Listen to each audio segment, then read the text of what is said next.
Hello दोस्तों, आप सभी को प्रभु यीशु मसीह के नाम में जय मसीह की, परमेश्वर के नाम की स्तुति और महिमा हो। फिर से इस नए वीडियो के माध्यम से मैं आप सभी का स्वागत करता हूं। दोस्तों, आज के इस वीडियो के माध्यम से मैं आपको बताने वाला हूं कि सुबह के समय का प्रार्थना किस तरह से करना चाहिए। अगर आप प्रभु यीशु मसीह पर विश्वास करते हैं तो आपको यह पता होगा कि हर एक विश्वासी के लिए प्रार्थना करना कितना ज़्यादा ज़रूरी है। लेकिन बहुत सारे हमारे मसीह भाई बहन लोग ऐसे हैं जिन्हें सही रीति से प्रार्थना करना नहीं आता और वो प्रार्थना करने के बारे में अच्छे से नहीं समझ पाते हैं। इसीलिए कई बार लोग जो प्रार्थना करते हैं उनसे उसको कोई फायदा नहीं होता, क्योंकि उनको प्रार्थना का तरीका नहीं मालूम है। तो आज का ये वीडियो हर एक विश्वासी के लिए देखना बहुत जरूरी है। इस वीडियो में मैं बाइबल से 3 ऐसे वचन बताने वाला हूं जो आपके लिए बहुत ही उपयोगी है। अगर आप इन 3 वचनों को पढ़ते हैं और इसके अनुसार प्रार्थना करते हैं तो ये एक बाइबल आधारित प्रार्थना बन सकता है। लेकिन सबसे इंपॉर्टेंट चीज, आपको वीडियो को शुरू से लेकर आखिरी तक देखना है। अगर आप बीच में छोड़ के चले जाएंगे तो जो आखिरी वचन मैं बताने वाला इस वीडियो के माध्यम से वो आपसे मिस हो जाएगा और आप सही रीति से नहीं समझ पाएंगे कि प्रार्थना कैसे करना है। और सबसे इंपॉर्टेंट चीज क्या है, देखिए, हर एक विश्वासी को जब भी हम सुबह उठते हैं हमारे लिए परमेश्वर को धन्यवाद देके प्रार्थना करना बहुत जरूरी है। हमें अपने परिवार के लिए, अपने कलीसिया के लिए, अपने लोगों के लिए प्रार्थना करना जरूरी है कि हम दिन भर जो काम काज करेंगे उसमें परमेश्वर की ओर से हमारी सहायता हो और शैतान के हर एक बंधन टूटे और शैतान हमारे जीवन में प्रभुता ना कर पाए। इसके लिए निरंतर प्रार्थना करना हमें जरूरी है। तो सुबह की प्रार्थना में इन वचनों का आपको मनन करना चाहिए और इसके अनुसार ही प्रार्थना करना चाहिए। तो सबसे पहली चीज जो मैं आपको बताना चाहता हूं वो है कि प्रार्थना करना क्यों इंपॉर्टेंट है। हमने जैसे कहा, शैतान हमारे विरोध में रहता है और वो हमेशा चाहता है कि हमें किसी ना किसी चीज़ में गिरा दे, हमारे जीवन में कोई ना कोई दुख लेकर आए। इसलिए प्रार्थना में जब हम इन बातों को रखते हैं, प्रभु के हाथों में समर्पण करते हैं, तो परमेश्वर का सामर्थ हमारे जीवन में कार्य करता है और हम शैतान के चालों से बच पाते हैं। इसीलिए प्रार्थना करना बहुत ज़रूरी है। तो सबसे पहला वचन जो मैं आप लोगों के लिए पढ़ना चाहता हूँ वो है भजन संहिता और उसका 5 अध्याय उसके 3 आयत। देखिए, यहाँ पर भजनकार कहता है, हे यहोवा, भोर को मेरी वाणी तुझे सुनाई देगी, मैं भोर को प्रार्थना करके तेरी बाट जोऊंगा। यहां पर भजनकार कहता है भोर को मेरी वाणी तुझे सुनाई देगी और मैं भोर को तेरी बाट जोऊंगा। इसका अर्थ क्या है कि हर एक विश्वासी को सुबह के समय उठकर प्रार्थना करना चाहिए, परमेश्वर के हाथों में अपने आप को समर्पण करना चाहिए। सुबह का जो समय परमेश्वर से बातचीत करने का सबसे अच्छा समय माना जाता है। दिन की शुरुआत से पहले हम अपने मन को और दिन की शुरुआत में जो चीजें हैं उन सब चीजों को हम परमेश्वर के हाथों में सौंपते हैं, जिसके वजह से हमारे जीवन के उस दिन के जो काम काज है उसमें परमेश्वर की अगुवाई हमें मिलती है। इसीलिए भजनकार कहता है कि हे यहोवा, भोर को मेरी वाणी तुझे सुनाई देगी और मैं भोर को क्या करूंगा, तेरी सराहना करूंगा, तुझसे प्रार्थना करूंगा, तुम्हारी बाट जोऊंगा और अपने सारे काम काज को आपके हाथों में समर्पण करूंगा। तो ये जो वचन है इसके अनुसार हर एक विश्वासी को सुबह उठकर प्रार्थना करना बहुत ही ज्यादा जरूरी है। अब मैं दूसरे वचन के बारे में आपको बताना चाहता हूं। दूसरा जो वचन है वो है बिलाप गीत। अगर आप बिलाप गीत के 3 अध्याय और 3 अध्याय के 22 और 23 आयत को जब पढ़ते हैं तो यहां पर आपको क्या मिलता है। देखिए, यहां पर लिखा हुआ है 22 और 23 में लिखा हुआ है, हम मिट नहीं गए, यह यहोवा की महाकरुणा का फल है, क्योंकि उसकी दया अमर है, प्रति भोर वह नई होती रहती है, तेरी सच्चाई महान है। परमेश्वर का यह वचन कहता है कि हम मिटे नहीं। आज के दिन अगर हम जीवित हैं, जिस दिन हम ये प्रार्थना करें, अगर हम जीवित हैं तो ये परमेश्वर की दया के कारण है। हर सुबह परमेश्वर की दया हमारे लिए नई होती है।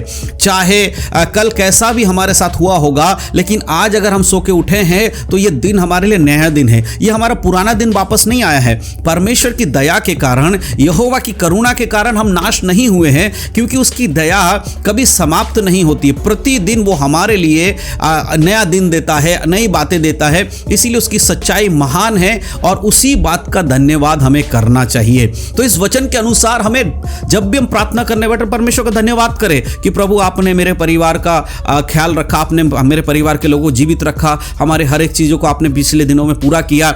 आज की सुबह हम उठे हैं, हम जीवित हैं, हमारे घर सब कुछ अच्छा है। इस बात के लिए हमें धन्यवाद देना है सुबह के समय। यही है प्रार्थना करने का सही तरीका। प्रतिदिन हमें सुबह उठकर प्रार्थना करना चाहिए इन बातों को रखते हुए। अब हम तीसरे वचन को जब हम पढ़ते हैं तो नीति वचन की किताब उसका 3 अध्याय के 5 और 6 आयत को जब हम पढ़ते हैं तो देखिए यहां पर क्या लिखा। नीति वचन 3 अध्याय के 5 और 6 में इस प्रकार लिखा है, तू अपनी समझ का सहारा ना लेना, वरन संपूर्ण मन से यहोवा पर भरोसा रखना, उसी को स्मरण करके सब काम करना, तब वह तेरे लिए सीधा मार्ग निकालेगा। यहाँ परमेश्वर का वचन हमें क्या याद दिला रहा है कि हमें परमेश्वर पे भरोसा रखना है। दिन की शुरुआत में क्या करना है? भरोसे के साथ करना है। परमेश्वर पे भरोसा रख के दिन की शुरुआत करना है।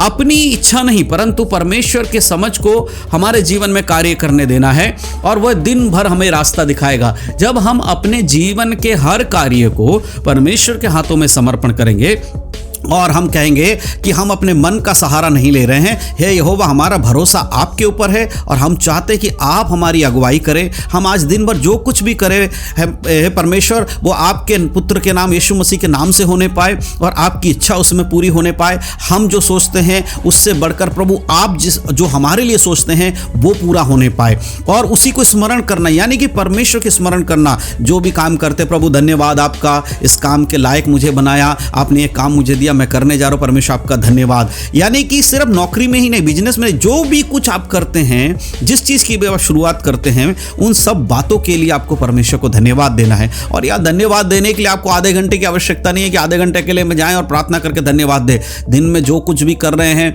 आप हाथ उठाकर या अपने मुंह से बोल दिए, परमेश्वर आपका धन्यवाद, ये काम मुझे आपने दिया, परमेश्वर आपका धन्यवाद, ये भोजन मुझे आपने दिया, परमेश्वर धन्यवाद है इसका किया, ये नौकरी मुझे आपने दी, परमेश्वर धन्यवाद है बिजनेस में मुझे पैसा आपने दिया। इस तरह के हर चीजों में हमें परमेश्वर को धन्यवाद देना है। और कुछ भी जब नया करते हैं स्मरण करके, प्रभु आपके वचन के अनुसार ये कार्य मैं करने जा रहा हूं परमेश्वर, यदि आपकी इच्छा है तो ये कार्य मेरे जीवन में पूरा हो, और अगर आप नहीं चाहते हैं परमेश्वर तो इस कार्य को मेरे जीवन में ना होने दे, इसको मेरे जीवन से हटा दे। इस तरह से जब हम दिन की शुरुआत परमेश्वर पे भरोसा रख के करेंगे और अपनी इच्छाओं को मारकर प्रभु की इच्छा के अनुसार करेंगे, तो वो दिन भर परमेश्वर क्या करेंगे? वो आपको नया रास्ता दिखाएंगे। तो मेरे प्रियो, ये कुछ वचन है, ये 3 वचन है जो हमें बताती है कि हमें किस रीति से प्रार्थना करना है। सबसे पहला भजन संहिता में हमने जब 5 अध्याय के 3 आयत को पढ़ा, वहां हमारा मन ये कहता हम यहोवा को स्मरण करते हैं और भोर को मेरी वाणी परमेश्वर को सुनाई देगी। इसका मतलब प्रति भोर उठकर जैसे आप उठते हैं परमेश्वर को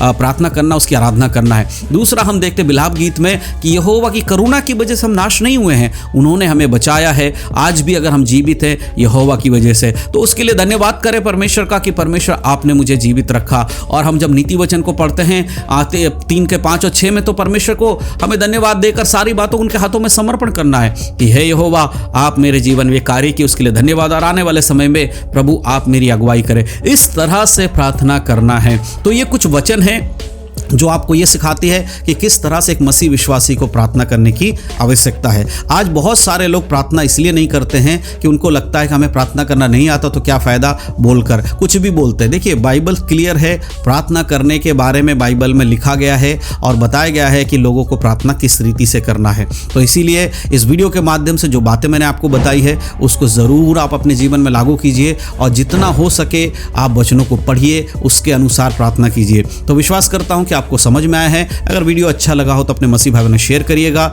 और इस चैनल को सब्सक्राइब जरूर करिएगा इसी तरह से और भी वीडियोस देखने के लिए। तो इन सब बातों के द्वारा परमेश्वर आप सबको आशीष दे। यीशु मसीह के नाम में सभी को जय मसीह की। God bless you.